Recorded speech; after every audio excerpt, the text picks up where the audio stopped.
Welcome to Spectrumize academy. This is Bairaju Potharaju, 2/1 Ranipeta, Guntur. మనకి త్వరలో UPSC examination mains జరగబోతూ ఉంది. దానిలో మనకి జనరల్ స్టడీస్లో కరెంట్ అఫైర్స్ భాగము మరియు జనరల్ ఎస్ఏలో కరెంట్ అఫైర్స్ భాగం తప్పనిసరిగా ఉంటుంది. ఈ కరెంట్ అఫైర్స్ ఏమిటంటే ఈ సంవత్సరంలో 2025లో మనకు ఉన్నటువంటి బర్నింగ్ టాపిక్స్ మీద క్వశ్చన్స్ అడిగేటువంటి అవకాశం యూపీఎస్సీకి. ముఖ్యంగా బర్నింగ్ టాపిక్స్లో మనం ఇంటర్నేషనల్ ఆర్గనైజేషన్స్లో చూసినట్లయితే బ్రిక్స్ చాలా ప్రధానమైన పాత్రను కలిగి ఉంది. ఈ బ్రిక్స్ అనేది ఒక ప్రాంతీయ సహకార సంస్థ. దక్షిణార్ధగోళంలో ఉన్నటువంటి దేశాలన్నిటికీ పరస్పర సామాజిక ఆర్థిక సహకారాన్ని అందించడం కొరకు ఈ సంస్థ ఏర్పడటం జరిగింది. దీనికి పైన ఉన్నటువంటి మనకి రష్యా కూడా ఎట్ ది సేమ్ టైం సహాయ సహకారాలు అందించడం కొరకు రష్యా కూడా మన దీంట్లో జాయిన్ అయ్యి ఉంటుంది. అంటే ఇక్కడ ఒక కామన్ ఫీచర్స్ ఉన్నటువంటి కంట్రీస్ అన్నీ కూడా ఒక సంస్థగా ఏర్పడ్డాయి. ఇది శరవేగంగా పెరుగుతున్నటువంటి ఆర్థిక వ్యవస్థలో ఉన్నటువంటి దేశాలు. ఫస్ట్ దీనిలో మనకి 4 కంట్రీస్ సమావేశమైనాయి 2006లో. ఈ 4 కంట్రీస్ యొక్క విదేశాంగ మంత్రులు, దీని యొక్క చారిత్రక నేపథ్యాన్ని చూసినట్లయితే ఈ 4 దేశాల యొక్క విదేశాంగ మంత్రులు 2006లో సమావేశమయ్యి ఈ బ్రిక్ అనే దాన్ని పెడదామని చెప్పేసి ప్లాన్ చేయడం జరిగింది.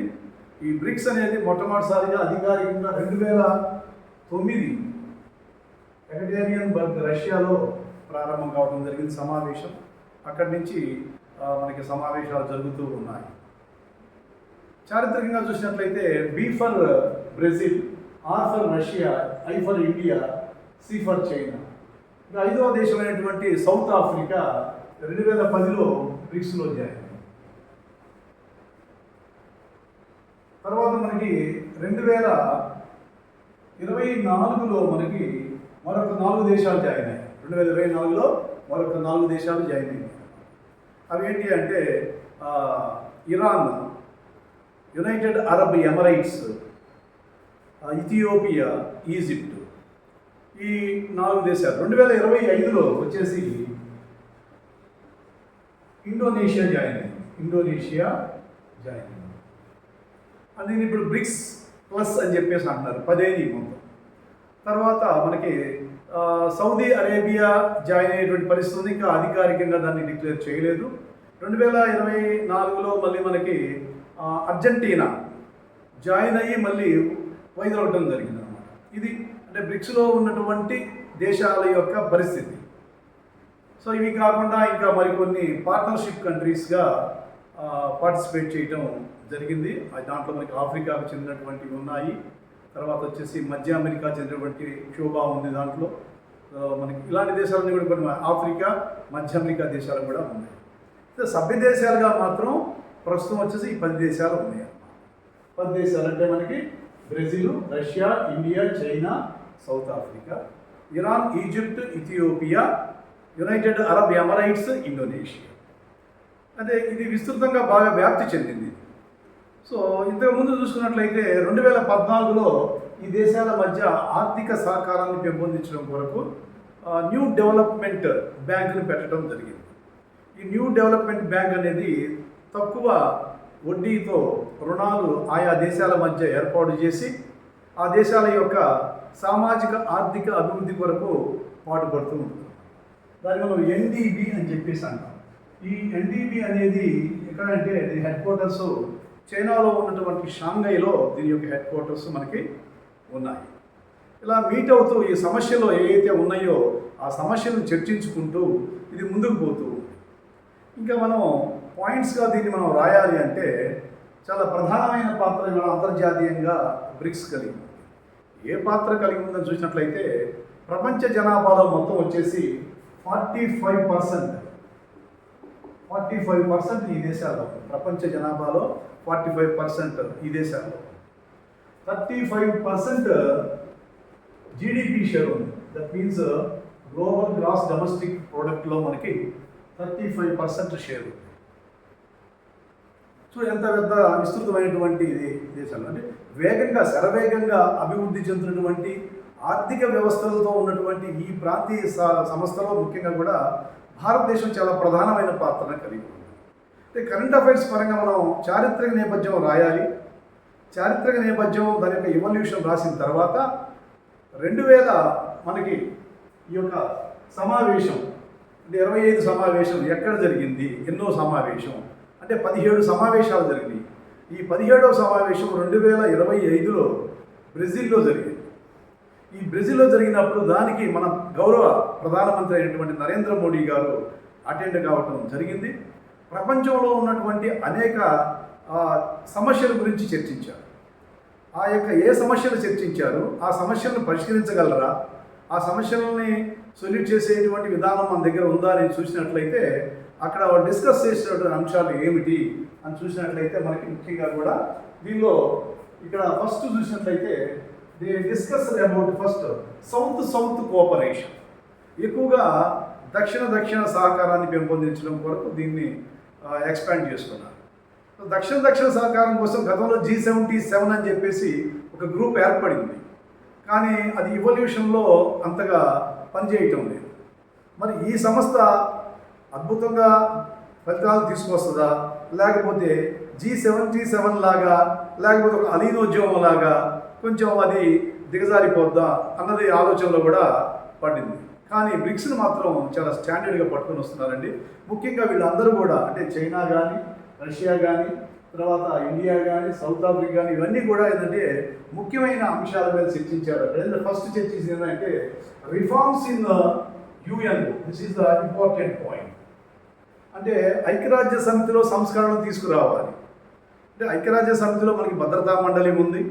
భద్రతా మండలి అనేది 1945 నుంచి నేటి వరకు ఏ అయితే శాసనసభ్య దేశాలుగా ఉన్నాయో ఆ దేశాలే కొనసాగుతూ ఉన్నాయి. అలా కాకుండా వర్ధమాన దేశాలైనటువంటి అభివృద్ధి చెందుతున్నటువంటి దేశాలైనటువంటి భారత్, బ్రెజిల్, జర్మనీ, జపాన్ లాంటి దేశాలకు కూడా భద్రతా మండలిలో అవకాశం కల్పించాలి అనేటువంటి రిఫార్మ్స్ గురించి మాట్లాడారు. ఇంకా మనకి ఐక్యరాజ్య సమితి యొక్క అనుబంధ సంస్థలైనటువంటి ఇంటర్నేషనల్ మానిటరీ ఫండ్, తర్వాత వరల్డ్ బ్యాంక్, వీటి నుంచి మనం రుణాలు పొందుతూ ఉంటాం.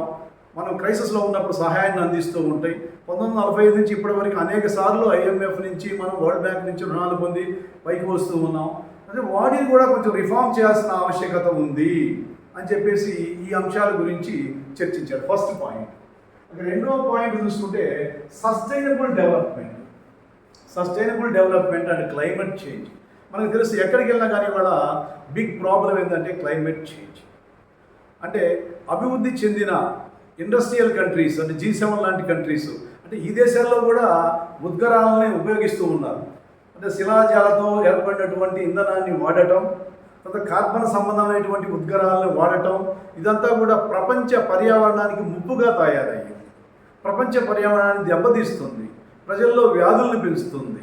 తర్వాత వచ్చేసి అకాల వర్షాలు, అకాల ఎండలు, అధిక శీతోష్ణ స్థితి, ఇటువంటి పరిస్థితులతో ఏంటంటే అస్తవ్యస్తం అవుతుంది వాతావరణం. దీన్ని మనం కంట్రోల్ చేయాలంటే మనం హరిత ఇంధన వనరులకు వెళ్ళాలి. అంటే ఏమిటాయంటే ఈ యొక్క బొగ్గు, శిలాజాల నుంచి వచ్చే పెట్రోలియము, శిలాజాల నుంచి వచ్చేటువంటి ఇంధనానికి బదులుగా సౌర విద్యుత్ శక్తిని, తర్వాత విండ్ పవర్ని అంటే సాంప్రదాయేతర ఇంధన వనరులను వాడాలి, హరిత ఇంధనాన్ని తీసుకురావాలని చెప్పేసి డిస్కస్ చేయడం జరిగింది. ఇది రెండో పాయింట్, చాలా ముఖ్యమైన పాయింట్. మూడో పాయింట్ వచ్చినట్టు ఏంటంటే economic cooperation. All the countries depends upon there exchanges on US dollar. America యొక్క డాలర్ మీదే ఆధారపడి అన్ని రకాలైనటువంటి ఎగుమతులు దిగుమతులు జరుగుతూ ఉన్నాయి. అలా కాకుండా ఇక్కడ ఏంటంటే ఎకనమిక్ కోఆపరేషన్ US డాలర్ మీద డిపెండ్ కాకుండా ప్రత్యామ్నాయం ఆలోచించాలని చెప్పేసి ఈ ఒక కొత్త అంశం అనేది ఒకసారి రావడం జరిగింది. ఈ మధ్య మనం చూస్తున్నాము. అంటే రాజకీయ పరిస్థితుల్లో అమెరికా యొక్క ధోరణులు కానీ ఇవన్నీ కూడా ఏమిటాయంటే కొంచెం వ్యతిరేకంగా ఉంటున్నాయి. ఇలా వ్యతిరేకంగా కొనసాగితే మనం ఒక కరెన్సీ మీద కంప్లీట్గా డిపెండ్ అయిపోతే మనం మనుగడ సాగించడం కష్టం. కాబట్టి ఆర్థికపరమైనటువంటి అభివృద్ధి కోసం, వాణిజ్యాన్ని పెంపొందించడం కోసం ప్రత్యామ్నాయం గురించి మాట్లాడారు.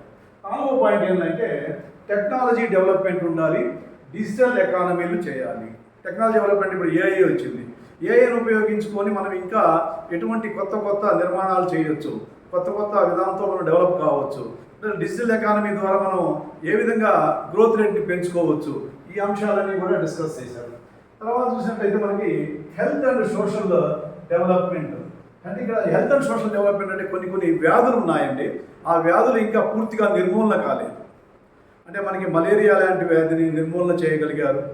తర్వాత కలరా లాంటి వాటికి వ్యాక్సిన్స్ కనిపెట్టారు. తర్వాత కోరింత దగ్గు ఇట్లాంటి వాటికి కొన్ని టిటానస్ ఇవన్నీ కొన్ని వచ్చింది. కానీ టీబీ అనేది అంటే క్షయవ్యాధి అనేది ఇంకా ప్రపంచంలో అనేక దేశాల్లో ఉంది. ముఖ్యంగా కూడా ఈ జనాభా ఎక్కువ దేశాలు, ఇవి జనాభా ఎక్కువగా ఉన్న దేశాలు.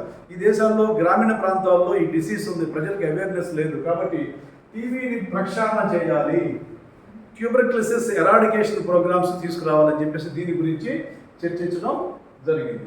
తర్వాత ఏంటంటే ఫ్యూయల్ సెక్యూరిటీ, ముఖ్యంగా ఫ్యూయల్ సెక్యూరిటీ అన్ని దేశాలన్నీ కూడా ఇప్పుడు చూసాం మనం. ఉదాహరణకి అంటే రష్యా నుంచి ఆయిల్ను కొనుగోలు చేస్తున్నందుకు అమెరికా భారత్ మీద సుంకాలను పెంచుతుంది. అంటే ఇక్కడ మనకి ఇంధన భద్రత అనేది లేదు. ఇంధన భద్రత కోసం మనం సెల్ఫ్ రిలయన్స్ ఉండాలి, అంటే స్వావలంబన ఉండాలి. కాబట్టి ఏంటంటే మనం ఏం చేసామంటే ఇప్పుడు Iran, Saudi Arabia, United Arab Emirates, తర్వాత వచ్చి ఈజిప్టు, ఇథియోపియా, ఈ దేశాలను చేర్చుకోవడం వల్ల 45% ఇంధన సౌకర్యాన్ని మనం ఇవాళ కలిగి ఉన్నాం ప్రపంచంలో.